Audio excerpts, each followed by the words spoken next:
Assalamualaikum warahmatullahi wabarakatuh. Perkenalkan, nama saya Dr. Tatsa Rizkia. Saya dokter umum dari Rumah Sakit Anisa Cikarang.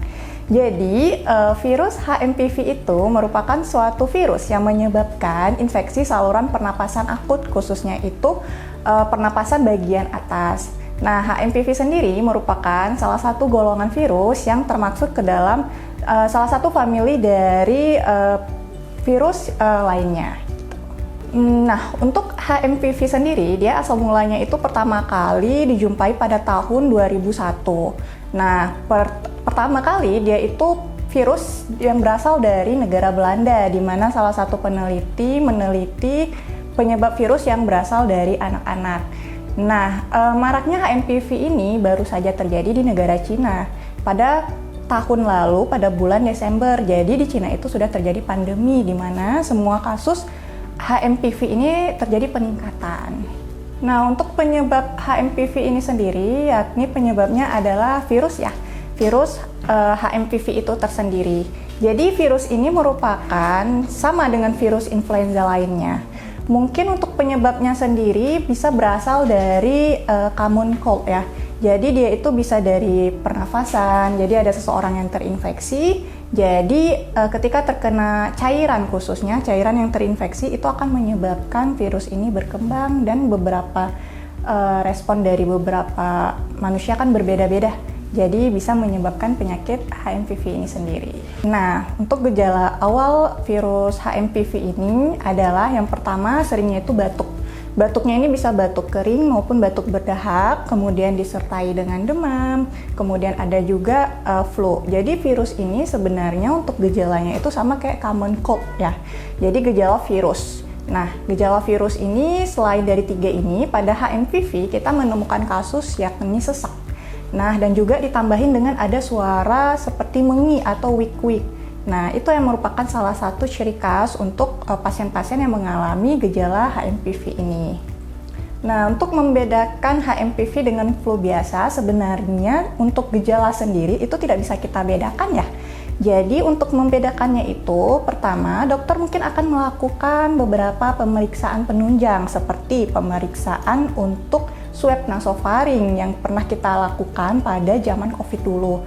Nah, pada pemeriksaan nasofaring nanti akan ditemukan tuh nanti apakah ini jenis virusnya HMPV atau jenis virus influenza yang seperti biasa. Kemudian bisa kita lakukan juga pemeriksaan lain yakni PCR yang untuk menentukan jenis antibodi dari virus itu sendiri. Kemudian bisa juga kita menentukannya dari pemeriksaan torak untuk melihat gambaran dari paru. Jadi untuk membedakannya sebenarnya tidak bisa membedakan dari gejala ya. Jadi membedakannya itu dari pemeriksaan lanjutan gitu. Nah, untuk penyebaran virus HMPV ini dia itu berasal dari droplet. Jadi dari percikan air liur.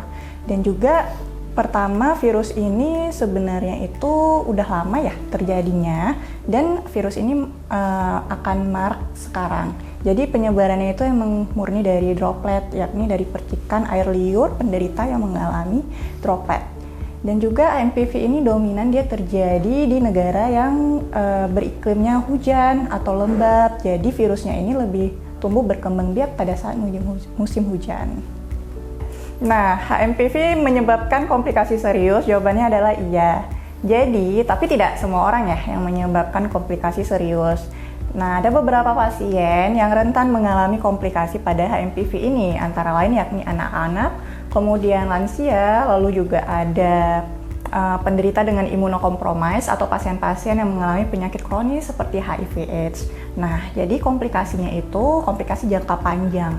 Ada beberapa komplikasi yang bisa terjadi pada penderita pasien dengan HMPV ini, antara lain yakni pneumonia, infeksi di paru-parunya di mana ada penumpukan cairan pada alveolus, kemudian bisa mengalami bronkitis atau radang pada bronkus, lalu ada bronkiolus, dan juga bisa PPOK ataupun asma, yang dimana penyebabnya ini terjadi dalam jangka panjang. Seperti biasa, dokter akan melakukan pemeriksaan diagnostik untuk mendiagnosis penyakit HMPV ini. Yang pertama, dokter akan melakukan anamnesis terhadap pasien, yakni melakukan tanya jawab terlebih dahulu, di mana seperti yang kita ketahui, HMPV ini dia kan terjadi di negara luar ya. Jadi kita mungkin bisa bertanya apakah ada riwayat berpergian ke luar negeri sebelumnya. Nah, kemudian setelah dilakukan anamnesis atau sesi tanya jawab antara dokter dan pasien, selanjutnya dokter akan melakukan sesi pemeriksaan fisik. Nah, mungkin untuk pemeriksaan fisik sendiri, pertama yang ditemukan yakni suhu. Karena pasien-pasien dengan HMPV ini dia dominan mengalami demam yang cukup tinggi. Kemudian untuk pemeriksaan fisik lainnya, mungkin dari hasil pemeriksaan mendengarkan dengan stetoskop di lapangan parunya mungkin ditemukan adanya suara wheezing atau suara nyik-nyik seperti pasien asma. Itu salah satu hal yang paling yang kita garis bawahin ya pada penderita HMPV. Nah, selanjutnya mungkin dokter akan melakukan pemeriksaan penunjang seperti pemeriksaan lab dan juga radiologi. Dalam lab ini dilakukan pemeriksaan untuk memastikan diagnosis lebih akurat seperti pemeriksaan swab, kemudian pemeriksaan PCR untuk mengetahui jenis virus penyebabnya. Selanjutnya, dokter akan melakukan pemeriksaan radiologi yakni dengan melakukan fototorak untuk melihat gambaran paru-paru si pasiennya, seperti itu. Nah, untuk vaksin sendiri, ini kan merupakan virus yang udah lama ya. Nah, jadi beda dengan COVID. Jadi kalau misalnya HMPV ini, jadi beberapa manusia itu udah kenal antibody virus HMPV ini. Jadi untuk vaksin yang lebih akurat, dia belum ada ditemukan. Karena virus ini sudah lama. Jadi beberapa mungkin udah mempunyai antibody seperti itu. Nah, jika sudah terdiagnosa secara pasti pasien yang mengalami HMPV, mungkin yang pertama pasien tersebut harus lakukan pengobatan untuk mencegah suhu yang terlalu ekstrim, yakni demam. Mungkin bisa mengkonsumsi obat-obat penurun panas dari dokter. Selanjutnya melakukan isolasi mandiri di rumah untuk pencegahan ke orang-orang lain. Kemudian yang paling penting tingkatkan imunitas karena kan ini penyebabnya virus. Jadi virus itu bisa self-limiting sendiri ya.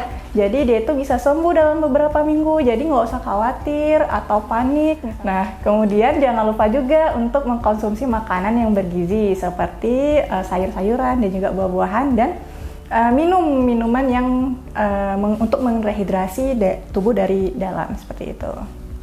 Untuk pemulihan penyakit HMPV ini sebenarnya dalam beberapa hari sudah bisa sembuh.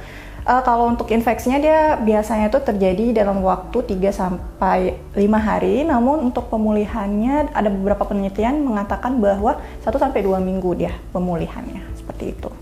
Nah, untuk langkah pencegahan HMPV ini, yang pertama itu menggunakan masker jika berpergian, kemudian menghindari tempat keramaian ya. Tempat perkumpulan yang keramaian, karena kan ini penyebabnya itu droplet, jadi kita tidak tahu pencetusnya itu apa. Nah, kemudian jangan lupa cuci tangan dengan sistem WHO 5 langkah dengan menggunakan air yang mengalir dan juga sabun. Dan juga sering olahraga, karena olahraga itu dapat meningkatkan imunitas tubuh kita. Dan jangan lupa konsumsi makanan sehat dan bergizi.